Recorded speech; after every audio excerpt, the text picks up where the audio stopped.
natin na sinakop na po tayo ngayong araw ng banyaga. Nakipaglaban ang ating mga bayani noon sa panahon ng Hapon, panahon ng Kastila, panahon ng Amerikano. Nagbuwis ng buhay, subalit nakakalungkot sa bansa, sa gobyernong Marcos, lumuhod ang Pilipino. Wala nang pakialam si Marcos sa sarili nating batas, sa ang soberanya natin ay inintrigar na sa mga banyaga. Wala sa matinong pag-iisip ang gobyerno ito. Wala sa disposisyon ang presidente ng Republika ng Pilipinas. Umiiral po ang justice system natin. Merong Department of Justice, Supreme Court, lahat gumagana. Bakit ganito ang ginawa mo bigyan sa mga Pilipino? Isang kahihiyan ang inyong pulot sa ating bansa. Kaya sa lahat po ng mga kababayan ko, Duterte! Duterte! Duterte! Duterte! Duterte! Duterte! Duterte! Duterte! Duterte! Walang warrant of arrest! Pinitin nyo ang Pangulong Duterte! Yan sa lugar ninyo kung saan gusto niyo ikulong! Walang iligay! Walang warrant of arrest! Kinukulong nyo si dating Pangulong Duterte! Umiiral ang diktadorya ng gobyerno ni Marcos! Tama! No more Marcos! Wala nang Marcos na iboboto! Wala nang Marcos na iboboto! Na eleksyon! No more Budol! Mga Marcos! Mga magpupunod!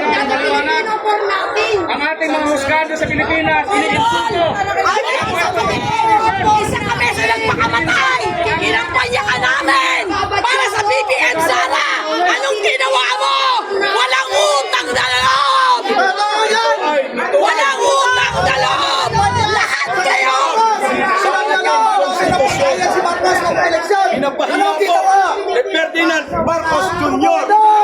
ang Supreme Court, Department of Justice, lahat po ng husgado na meron tayo ngayon sa bansang ito, pinapahiya ni Ferdinand Bongbong Marcos.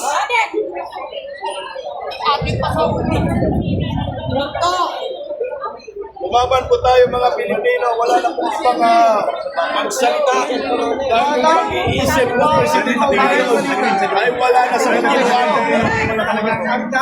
Mas magaling pa ang Presidente ng Peru kaysa Presidente ng Pilipinas ngayon. Oo, pero pwede ba?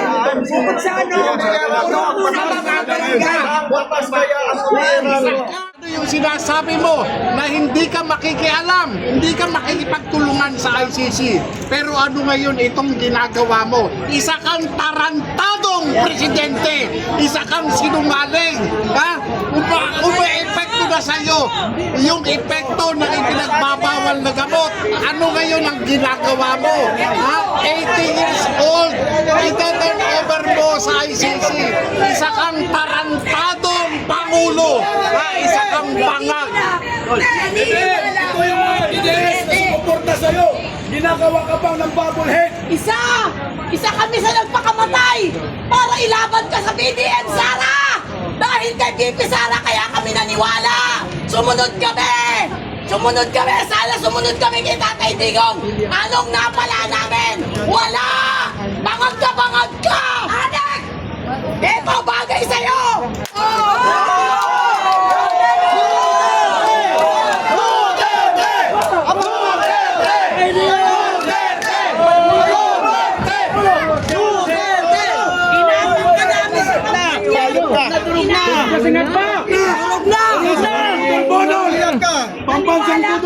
Yan ang dapat gawin sa'yo! Bago! Itutuloy mo ang mga proyekto!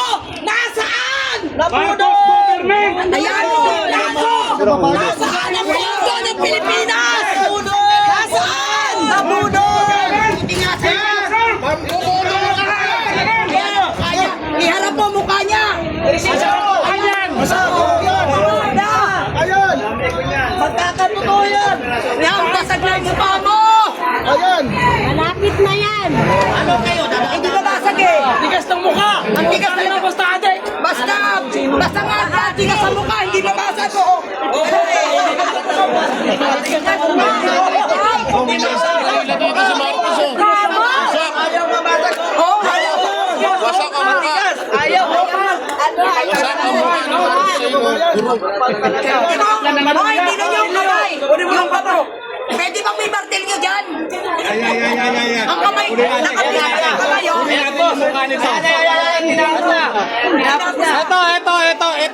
Itong putang ng to.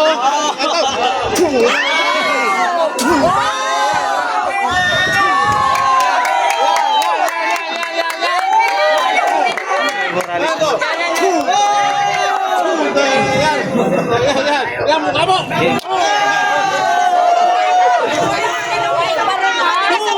Hoy, parehas talaga ang mukha, hindi mabasag. Matigas, hindi mabasag. Hindi na. Minaiwalay na sa mukha.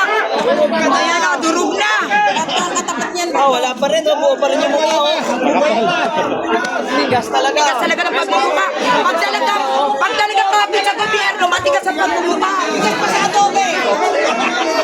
Hindi kami bayan! Hindi kami bayan! Hindi kami bayan! Tayo ay nasa sariling bansa natin na sinakop na po tayo ngayong araw ng banyaga. Nakipaglaban ang ating mga bayani noon sa panahon ng Hapon, panahon ng Kastila, panahon ng Amerikano, nagbuwis ng buhay. Subalit nakakalungkot sa bansa, sa gobyernong Marcos, lumuhod ang Pilipino. Wala nang pakialam si Marcos sa sarili nating batas, sa ang soberanya natin ay inintrigar na sa mga banyaga. Wala sa matinong pag-iisip ang gobyerno ito. Wala sa disposisyon ang presidente ng Republika ng Pilipinas. Umiiral po ang justice system natin. Merong Department of Justice, Supreme Court, lahat gumagana. Bakit ganito ang ginawa mo bigyan sa mga Pilipino? Isang kahihiyan ang inyong pulot sa ating bansa. Kaya sa lahat po ng mga kababayan ko, Duterte! Duterte! Duterte! Duterte! Duterte! Duterte! Duterte! Duterte! Walang warrant of arrest. Pinitinyo ang Pangulong Duterte. Yan sa lugar ninyo kung saan gusto niyo ikulong. Walang ilige. Walang warrant of arrest. Kinukulong niyo si dating Pangulong Duterte. Umiiral ang diktadorya ng gobyerno ni Marcos. Tama! No more Marcos! Wala nang Marcos na iboboto. Wala nang Marcos na iboboto. Na eleksyon. No more butan! Mga Marcos! Mga magpupunod! Pinupor natin! Ang ating mga husgado sa Pilipinas, iniinsulto. Isa kami sa nagpakamatay! Inampanya ka namin! Para sa BBM Sara! Anong ginawa mo? Walang utang na loob! Walang utang na loob! Lahat kayo! Si Marcos ng eleksyon! Pinapahiya po ni Ferdinand Marcos Jr. ang Supreme Court, Department of Justice, lahat po ng husgado na meron tayo ngayon sa bansang ito, pinapahiya ni Ferdinand Bongbong Marcos.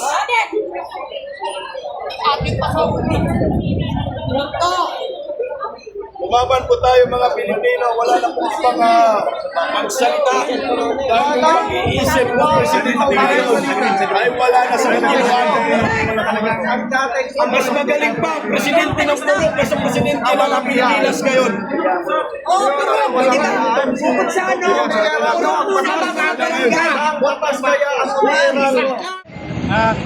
Ulitin ko po bakit hinuli na walang warrant. Mayroon naman tayo due process of law. Mismo ang paparosa dito kung sino man ang may kagagaw dito, ang tagapaglikan ng lupa at langit, ang Panginoon, ang magpaparosa sa gumawa ng hindi tama. Kaya ulitin ko po, hindi po ito tama ang ginawa na si Tatay Digong ay mag-80 na itong March 8 years na nakaedad na. At kanina nakita ko kaya pumunta ko dito, pati yung medical, napunta ba yung medical? Hindi pinasok yung medical. Hindi pinapasok eh. Hindi pinapasok. Paano naman yung maintenance ng Presidente Duterte? Kawawa naman yung tao. lahat po tayo may puso at isa ang pinagmula natin, tayo ay mga Pilipino. Dapat magmahalan tayo. Hindi yun ang tamang resolusyon na inuhuli mo na walang warrant of arrest. Paano naman yung due process of law? Kaya yun ang nakakasakit sa puso. Yun ang napakasakit sa taong bayan. Kaya lalo dumadami ang mga fans ni Tatay Digong sa ganitong nangyayari. Dahil ang mga taong Pilipino ngayon ay marunong na maging wise na tayo kung sino ang tama, yung nang dapat suportahan.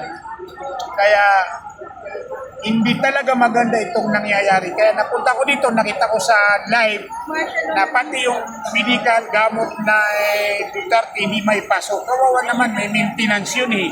Kung kayo po ang nandyan, kayo ang nahuli, anong gagawin nyo? Kaya ako po ay nananawagan na hindi po ito tama, kayo na po ang bahala maghusga ng taong bayan sa buong Pilipinas. Itong nangyayari na inuhuli yung tao na walang warrant of arrest at mayroon naman tayong sinasabi na batas. Bakit ganun? Kaya ngayon, pumunta ko dito, nag-ayuno pa rin kami. So Nakita ito, ko talaga. Angay, may balita rito, Angay. Sir Jay, may nilabas na after 2 hours, warrant of arrest galing daw kay Marcos. So ibig sabihin, nadala na dyan si PRRD, kung sakaling totoo to, nadala na dyan si PRRD bago labasan ng warrant of arrest. Pero gawa-gawa lang ba yun? Fabrication? Bakit before dapat nandiyan yung warrant of arrest? Diba? Bakit ganun? Meron bang ganun? Eh, siyempre, pwede naman gawin kaagad yun. Pero Parang restaurant na yung warrant mo, to follow. Parang McDonald's. Mag-order ka, makakaroon ka ng payment. Dapat, matagal pa dapat, nandyan. Ano ba yun? Kaya, uulitin ko po, hindi ito ang tamang solusyon itong nangyayari sa ganito ni mahal na Tatay Digong. Dapat pinadaan ng tama at hindi na kailangan 80 years na siya, nakakawawa naman itong Mars, 80 years. Doon ko narinig kay SBG na pati medical hindi may pasok. Paano yung tao na nagkaedad na talagang itong gumawa ng ganito, dito po magkatao, kundi ang paparusa dito yung mismong Panginoon sa ganitong nangyayari. Hanggang dito na lang, dapat magmahalan tayo at palabasin na lang si Tatay Digong dahil wala naman warrant of arrest. At naging presidente siya, lahat nakinabang ang taong mamamayan dahil nakita po natin ang pagbabago ngayon. Lahat ang droga lumabas. Wala tayong naririnig na nahuling droga ngayon. Ngayon, lahat ang mga nandikita na hindi maganda lumabas na sa panahon na ngayon. Kaya paano naman yung mga anak natin? Pasalamat tayo, hindi tayo na biktima ng droga. Saan kayo pupunta yun? Kinabukasan ng mga anak Mga natin. pulis. Mabuhay pa kayo. Marami pong salamat. Thank you.